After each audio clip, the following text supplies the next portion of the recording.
c'est la Constitution du Sénégal qui est la loi suprême, qui a garanti les libertés de marche.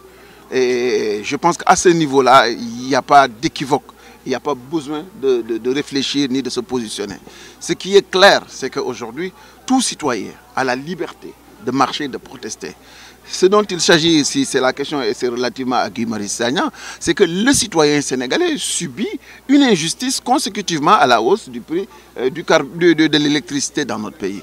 On ne peut pas se réveiller dans une démocratie, dans un état de droit, payer 50 000 francs un moment et se réveiller pour cette même facture avec les mêmes sources d'exploitation, la même consommation, payer 5 fois plus, c'est de l'escroquerie en pur et simple.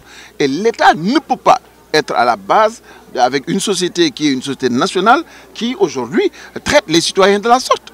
Dans une démocratie, quand une telle situation existe, je crois qu'il est tout à fait normal de laisser de la respiration aux citoyens pour qu'ils puissent mettre sur la place publique cette revendication puisqu'elle est légitime, elle est démocratique, elle est de droit. Si maintenant, dans l'expression de ce droit-là, les individus se retrouvent en prison, il y a problème. Parce qu'en réalité, si on ne peut pas, par rapport à une injustice flagrante, se positionner, comment allons-nous le faire? Comment allons-nous vivre nos droits? Où sont les droits civils et politiques? Où est la liberté de marche? Où est la liberté de conscience? Et c'est tout cela qu'il faut que l'État du Sénégal comprenne, qu'il est possible de concilier la sécurité avec l'exercice de nos libertés. L'affaire Guy Marius Sagna est une injustice pure et simple. Si on ne peut plus marcher dans ces conditions-là, autant qu'on arrête et qu'on se dise qu'on n'est plus en démocratie. Et il faudrait, séance tenante et avec diligence, que ces gens-là soient libérés. Et ça ne peut pas continuer ni prospérer. L'autre aspect que cela relève, c'est que ça nous a permis au moins de constater les failles de notre dispositif sécuritaire. On nous vante souvent que le Sénégal est bien costaud, bien portant, bien préparé.